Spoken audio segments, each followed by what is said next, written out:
This video is for informational and educational purposes only. All information presented is based on publicly available sources, including news reports and public records. The individuals mentioned are referenced solely in the context of reporting factual events. Any images or video clips used are stock footage and are intended for illustrative purposes only.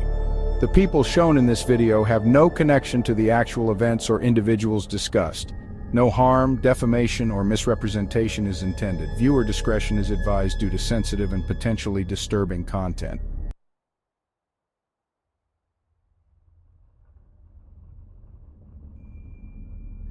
She was a mother, a daughter, a woman with dreams. On a warm August evening in 2023, Rachel Morin left her home in Bel Air, Maryland for a simple run, just another evening jog, or so it seemed. She never came back. What started as a routine run down the Ma and Pa trail turned into a nightmare no one saw coming. A desperate search, a gruesome discovery, and a suspect linked to something far more sinister. Who killed Rachel Morin? And why did this feel planned? Was she targeted, or was she simply in the wrong place at the wrong time? This wasn't just another murder, this was something darker, and as investigators peeled back the layers of this horrifying case, they realized Rachel's killer wasn't new to this, and the most chilling part, he wasn't finished.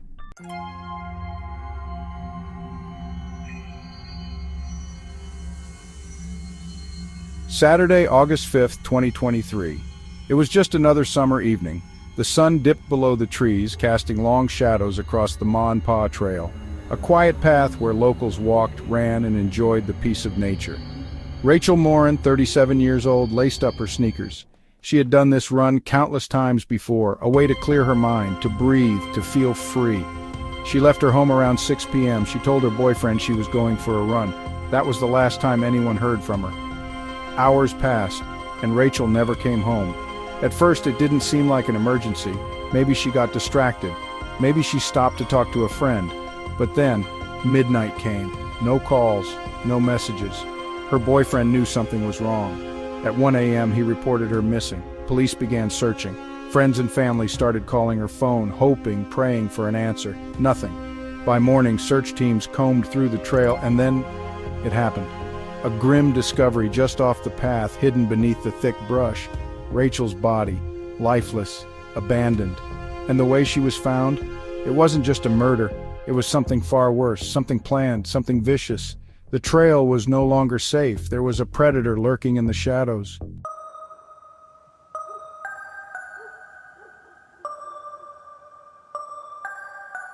The scene was brutal, more than just an attack, it was personal. Rachel's body bore the marks of pure violence, a struggle, a fight for survival.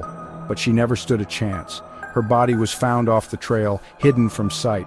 Someone wanted her out of view. Someone wanted time to escape. Who could do something this horrifying? As detectives scanned the area, something became clear. This wasn't random. The placement of the body, the level of violence, the clear intent behind it. Rachel didn't just disappear into the night, she was hunted. And the way she was left behind, this was a killer who had done this before. The most terrifying part, he left no obvious clues, no weapon, no immediate leads. But detectives had one advantage. Rachel had fought back. Under her fingernails, on her body, DNA. A small but powerful clue that could lead straight to the monster who did this. But when they ran it through the system, the results were more horrifying than anyone could have imagined. Because the DNA wasn't just from some stranger. It was linked to another crime, a crime that happened thousands of miles away. And this wasn't the first time he had attacked.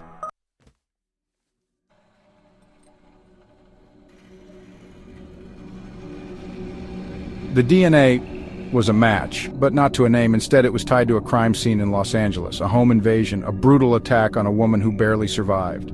The details? Disturbingly similar. A man, lurking in the shadows. A violent assault. A ghost-like escape. And now, that same DNA was found at Rachel Morin's murder scene, which meant one thing: this was a serial predator. But who was he? His face was still a mystery. There was no match in the system, no criminal record, no name attached to the DNA. He was a ghost, a monster hiding in plain sight. But then, a breakthrough. Surveillance footage, a man leaving the scene of the Los Angeles attack. The image was grainy, but it was enough. A tall, strong figure, a shadowy presence, his identity still unknown. But one thing was certain, he was out there, and if they didn't find him soon, he would strike again.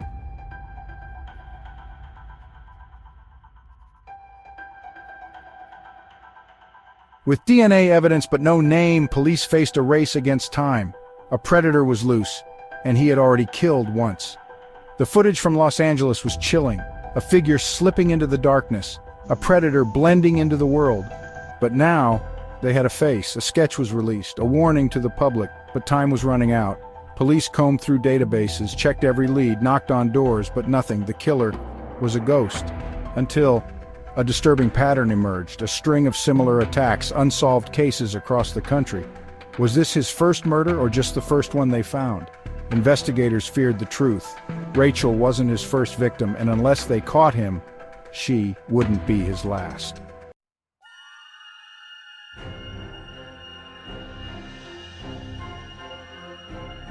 Bel Air was never the same.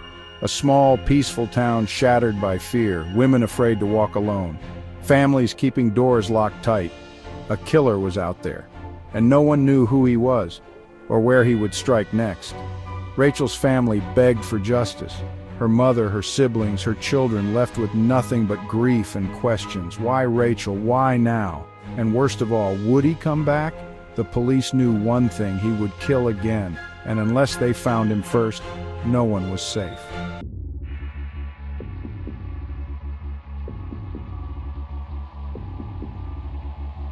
A face, a grainy, eerie face. The surveillance footage from Los Angeles was their only clue. A man with no name, no past, no record. But the way he moved, calculated, cold. A predator blending into the world like a ghost. Detectives studied every second of the footage. The way he walked, the way he disappeared into the night. One haunting detail stood out. He wasn't in a hurry, no panic, no hesitation, because this wasn't a one-time act. This was practice. And now, he had perfected his craft. Somewhere in the world he was watching the news, watching the search unfold, and worst of all, watching for his next victim.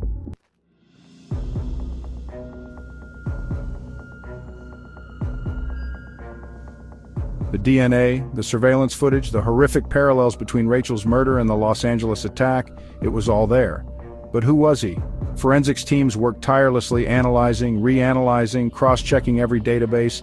Nothing. Not a single match. A predator with no history, no fingerprints, no past. That's when the chilling realization hit. This wasn't his first crime, but it might have been his first mistake. Investigators expanded their search, looking at cases that fit his MO, the same brutality, the same precision. And what they found? A pattern that stretched beyond state lines, a trail of terror, one that suggested this wasn't just a murderer, this was a serial killer. And Rachel? She was never supposed to be the last.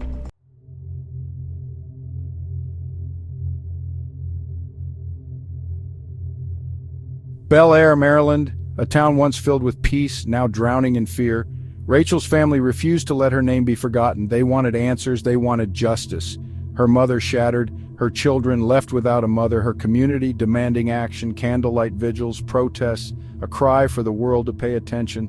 Rachel wasn't just a name on the news, she was a daughter, a sister, a mother, a woman who deserved more. And now her town had only one question: when will they catch him? But the answer might be even more terrifying than the crime itself, because catching him would mean revealing the monster behind the mask, and no one was prepared for what they would find.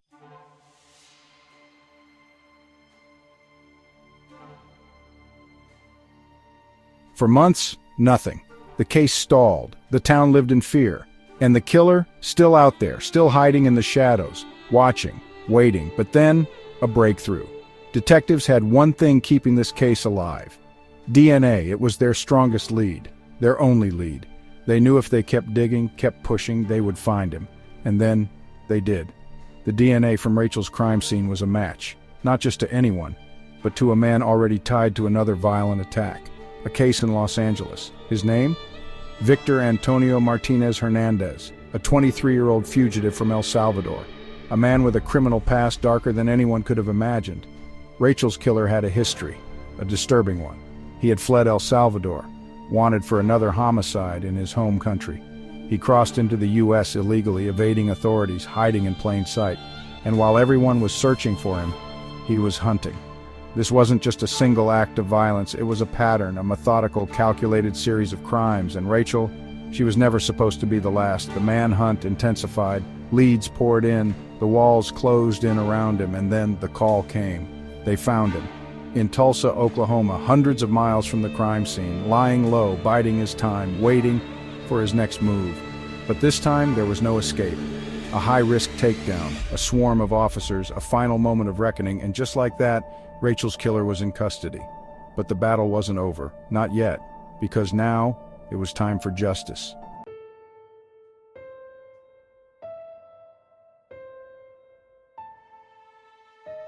The courtroom was packed, the air heavy. For Rachel's family, this was it, the moment they had waited for, the moment the monster who took her life would finally face the consequences.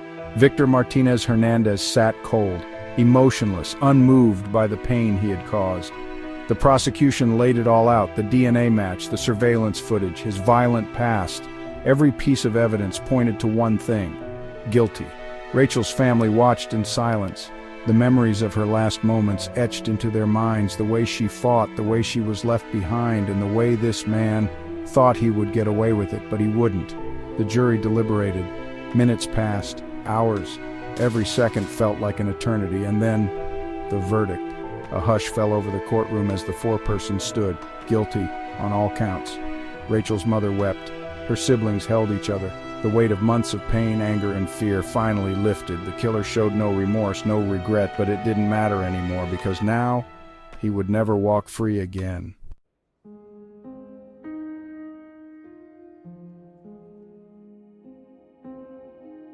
Life in prison, no parole, no second chances.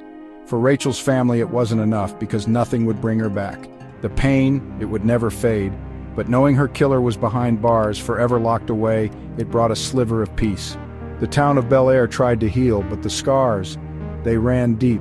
The Ma and Pa Trail, once a place of peace, now a place of memory, candles, flowers, notes from strangers who never knew Rachel but felt the weight of her loss. Her name became a symbol, a reminder that evil can lurk in the most unexpected places, and that we must always stay vigilant. Her family vowed to keep her story alive, to make sure the world never forgets, because Rachel Morin was more than a headline. She was a mother, a sister, a friend, a fighter, and in the end, justice was served. But can justice ever truly heal a broken heart, or does the loss stay forever?